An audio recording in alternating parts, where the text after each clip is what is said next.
Hi, my name is Chandler North, and I'm here today to tell you about the science behind a winning mindset.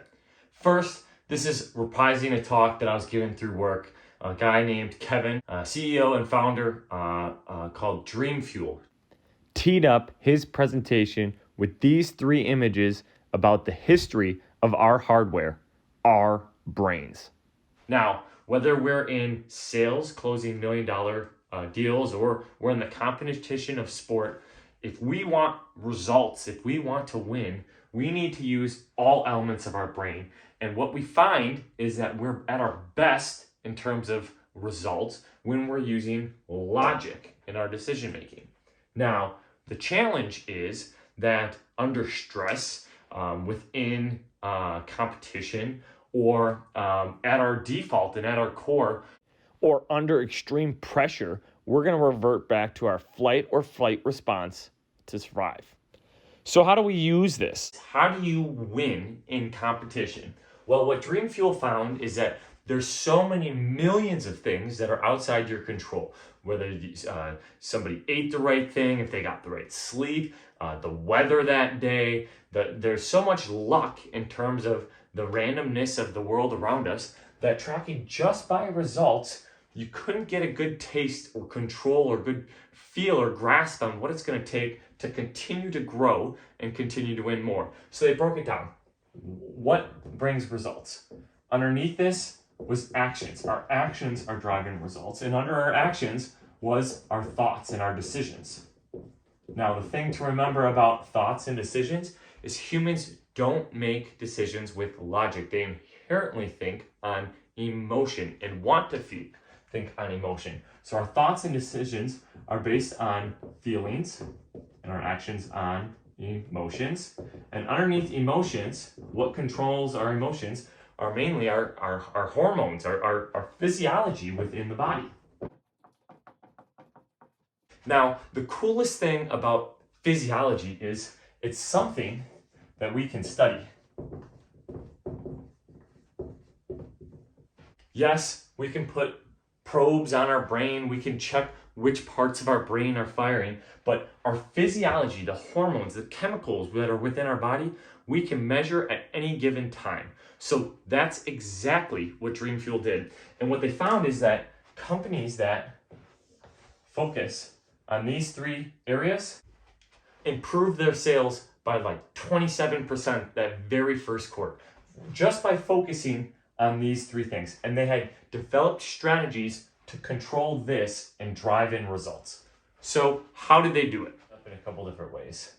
That there's four categories of physiology that happens in any moment in your life. And it's hard to tell where we're at on the grid in real time, but we're always somewhere in there. So we have fight or flight. Then we have focus and freeze. At the bottom we have acetylcholine. And what acetylcholine is, it's a neurotransmitter. You're not telling yourself to breathe, it's just happening naturally. So when someone's in the zone, these things are just happening naturally. They're not thinking about their form and their jump shot. This is happening naturally. It's tied to focus and decision making, memory and logic, as well as muscle control. So not necessarily firing in full speed, but the control to your body. Opposite of that on this spectrum is adrenaline. When adrenaline's pumping through your body, you might be able to run faster or fire faster, or you might have the fastness in your response. So you've probably heard of fight or flight response. Let's say there's an emergency going on. Adrenaline is what's going to kick in through your body. So those are the two responses for fight and flight. Now, to the left here, we have the positive emotions. So this is dopamine, serotonin, things associated with happiness. And to the right, we have cortisol, another hormone that runs high under moments of stress, and anywhere in a tournament, you're going to be somewhere on this chart. And a couple things of note, you might have thought, well, I play my best when my adrenaline's pumping. I need that pre-workout. I need my adrenal glands of firing, or I need a crowd watching, and then I can jump high and hit those angles. Well, a couple things of note. Volleyball is one, a very technical sport, and the second thing is, if you're firing with a level of stress in your body, cortisol, your caloric burn is up 20%, which means your endurance goes down 20%. You're going to hit your max where muscles are misfiring and you're not jumping your best 20% earlier living in the high stress environment. So where are best off? It's all on the focus. So anytime that you in sports, this guy's in the zone, his heart rate slowed down, he didn't need the adrenaline, he knew he was just free flowing. It's in this quadrant. Less adrenaline, more acetylcholine, more control of their bodies. Let the repetition and practice take you there.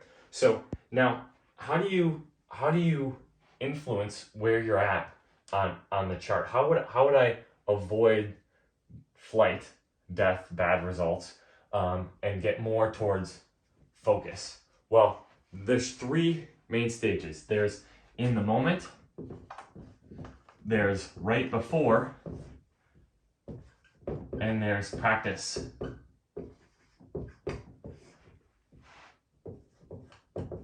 That you can do anytime. So, in the moment, in order to avoid this area, all you need to do is breathe. If you are controlled breathing,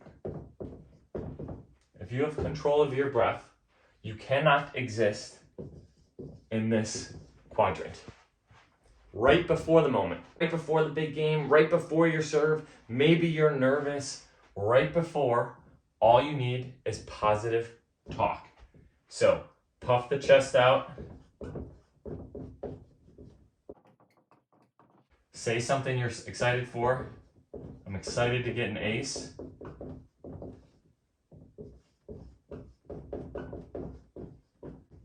Self-talk. Positive self-talk. And maybe you can get this from your teammates. Now, what about way before? How do I avoid even getting to this situation, or how do I make it easier to live in this environment?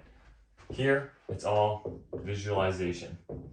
And good visualization uses all five senses. So, I always used to say when I was in college, if it was my first time to that tournament, I always seemed to struggle. I would wake up with less sleep. I'd be more nervous about where to go, where to park, where to set up a canopy, who's all going to be there, what the tournament format was, what it's going to take for me. There's so much unknown that made me more nervous. So now going back to certain tournaments and certain tournaments that I have positive experiences in, I can visualize, I can smell exactly what the corn at corn roast is going to smell like. I can feel exactly what the ball of a certain tournament might be like. And visualizing and appealing to all five senses lets me daydream throughout the week and set myself up for success to live in this environment for certain tournaments. So you might ask yourself, why visualization? Why should I care? If I can't control that environment down the road, why should I try to picture it? I'll share some stats. 95% of your thoughts are out of your control. They're happening in the background, in your subconscious.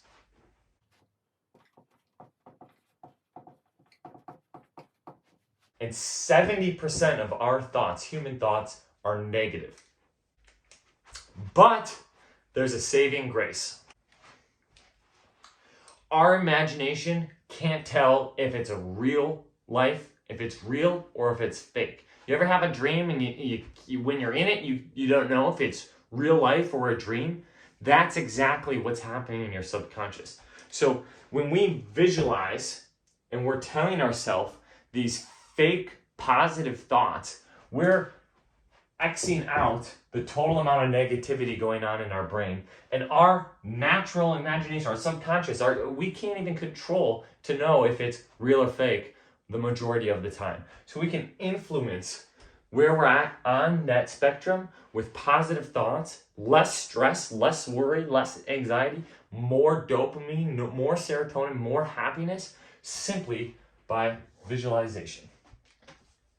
So when was a time when your heart was racing, or you couldn't catch your breath, or you felt nervous while playing a volleyball tournament? Or maybe you watched it back on film and you went, what the f am I thinking in that moment? Reflecting on this can give you a chance to plot that data and learn what types of events, what types of thoughts, who to play with, create that type of reaction. Now, I'll leave you with this. 3 examples of where I think this has come into play in particular. So 1, when you go watch those open level players, do you ever notice how they take forever in between serves? Each and every one of them has practiced their breathing and their thought process so rigidly that it takes a while, and they know the ways to delay the game, to brush off the sand, to pluck the grass line before they step back onto the court. It allows them to get back into the right quadrant to play at their best for that next point. Secondly, I think of Tomas in his serving runs down the stretch. He could be down 3 serving on match point, and he talks about how he literally thinks about nothing. He has the ability to clear his mind of all thoughts. He's not talking about speed. He's not thinking strategy of where to hit it. His mind is thinking of absolutely nothing for seconds at a time before he goes and rips that serve. The third example I have is, do you ever have those young guns, those hot shots, going against the experienced savvy vets, and it's a very hot and heavy match, tons of adrenaline pumping, and the young kids are whooping up on them, up by 2, up by 5, have a lead until late, and then it flips over and the old experienced guys win. I truly think that the thought process, the controlled breathing, the experience to have been there and done that amounts to those clutch plays down the stretch and can flip those tight games from a loss to a win. It's exactly why this stuff is important.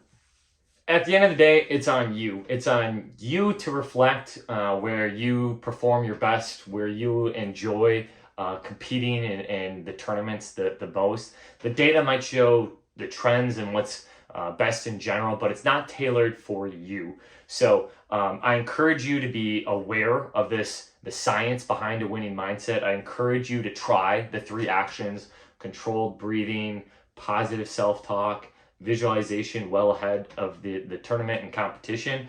But ultimately, it's on you to chase what allows you to perform your best, and it allows you to have the most fun at each of these tournaments. So best of luck. I hope you learned something today, and we'll talk again soon.